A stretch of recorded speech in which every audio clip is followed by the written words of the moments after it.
KF-21 보라매의 생산 규모가 마침내 전 세계 군사 항공업계에 충격을 안기고 있다.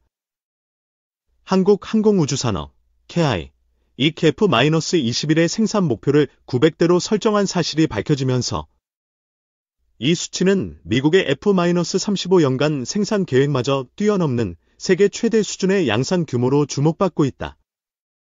단순히 전투기 숫자만의 문제가 아니다. 이는 항공기 생산 기술력, 인프라, 인력, 공급망, 외교 전략까지 포괄하는 복합적인 군수산업의 총체적 성장 선언이다. KF-21은 4.5세대와 5세대의 경계선에 있는 첨단 전투기로 공중전과 지상공격, 전자전까지 포괄하는 다기능 플랫폼이다.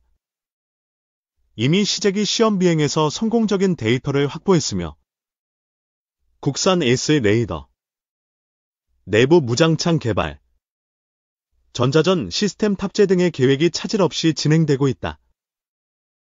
더불어 2026년까지 블록 1 양산에 돌입하고 2028년 블록 2에서는 스텔스 기능이 대폭 강화될 예정이다. 그러나 이번에 공개된 900대 생산 목표는 기술적 진화보다 더 큰 파장을 낳고 있다. 현재 미국 록히드 마틴의 F-35는 연간 156대 정도 생산되고 있으며 전체 예상 수량은 3,000대를 넘긴다. 하지만 이는 미국, 일본, 영국, 이탈리아, 호주 등 전 세계 동맹국이 연합해서 수십 년에 걸쳐 생산하는 수치다. 반면 한국이 단독으로 900대의 KF-21을 생산하겠다는 계획은 국가 단위로는 전례가 없는 규모이며 한국 항공산업이 미국 이후의 대안으로 떠오르고 있다는 방증이다. 특히 생산기간이 2030년이라는 점을 감안하면 연평균 3,040대 이상을 안정적으로 찍어내야 하는 고난도의 생산 역량이 요구된다.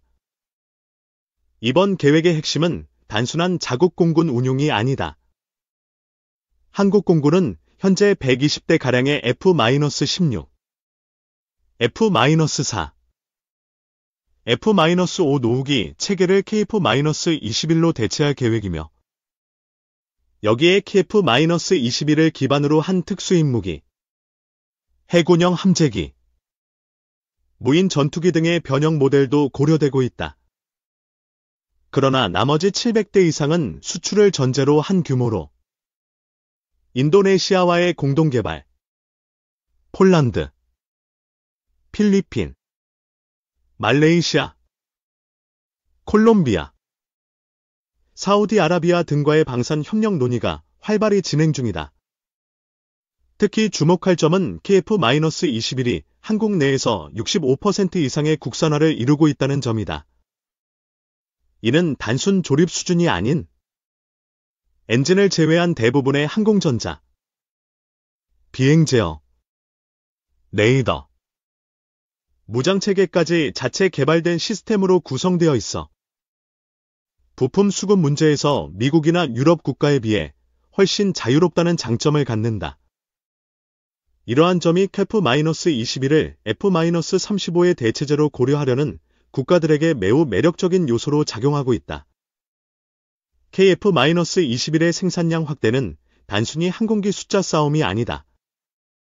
이는 국내 부품 기업, 항공정비산업, 방산연구소, 대학 연계 기술 인재 양성까지 한국 산업 전반의 재편을 동반한다.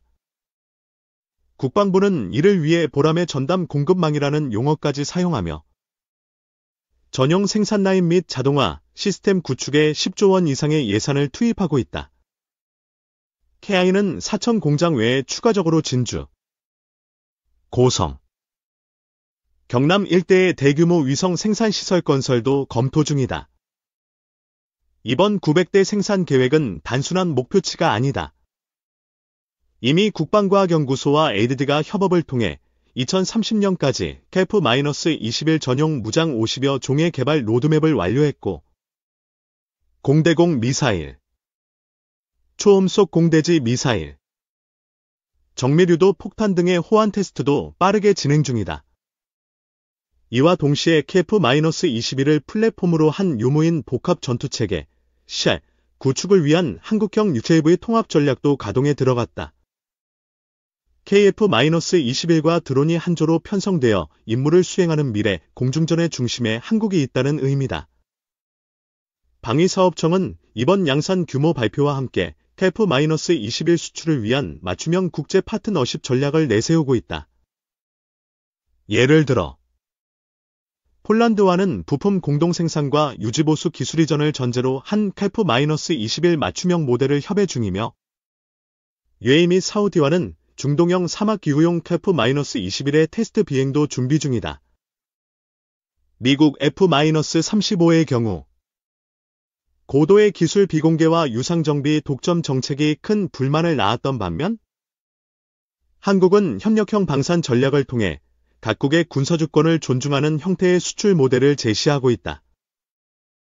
또한 KF-21의 생산 확대는 한국이 동북아시아에서 갖는 전략적 영향력을 근본적으로 변화시키고 있다. 중국과 러시아의 첨단 전투기 개발이 여전히 지연되고 있는 반면 일본은 F-3 개발에 최소 2040년까지 걸릴 것으로 예상되고 있으며 이는 한국이 동북아에서 독자적인 5세대급 전투기를 실전 배치하는 유일한 국가가 될 가능성을 높인다. 특히 KF-21은 북한과의 비대칭 전력 균형을 넘어 인도태평양 전략의 핵심 축으로 평가받고 있다. 이러한 모든 조건을 감안할 때 KF-21의 900대 생산 계획은 단순한 방산 뉴스가 아니다. 이는 한국이 독자적으로 항공무기 체계를 양산하고 수출하며 기술 주권과 외교 주권을 동시에 확보하는 중대한 전환점이다.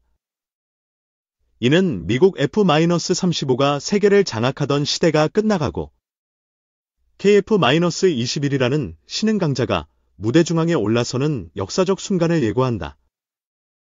2026년부터 시작되는 본격 양산에 따라 향후 10년간 전 세계 하늘을 누비게 될 KF-21의 숫자는 상상을 초월할 것이며 한국은 항공 방산 분야에서 진정한 글로벌 플레이어로 자리매김할 것이다.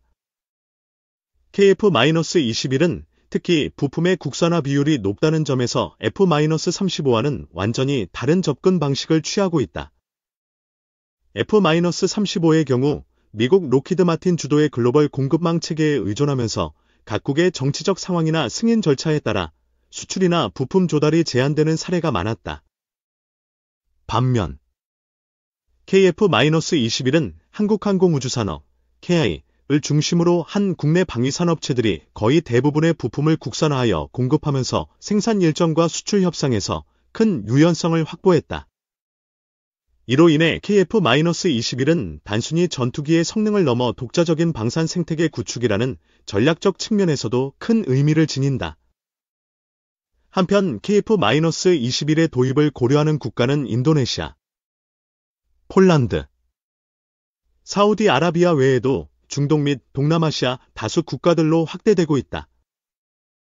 특히 미국이나 러시아의 무기 도입이 정치적 문제로 얽혀있는 국가들 사이에서는 KF-21이 중립적이고 신뢰 가능한 대안으로 부상하고 있다. 또한 한국이 제공하는 기술 이전 조건과 공동개발 기회 역시 이러한 국가들에 매우 매력적으로 다가간다. 결과적으로 KF-21은 단순한 전투기가 아니라 한국 방산의 새로운 표준으로 세계 무대에 본격 진입하고 있는 셈이다. KF-21은 2026년 양산 돌입과 동시에 초도 물량 40대를 공군에 인도할 예정이며 그 과정에서 개발된 수출형 모델 KF-21EX 역시 별도로 개발되어 국제시장을 정조준할 예정이다.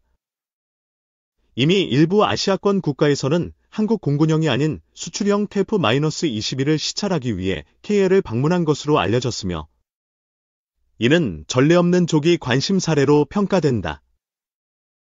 특히 공군 자립도가 낮고 타국 의존도가 높은 국가일수록 KF-21의 독립적 운영 가능성에 큰 기대를 거는 상황이다.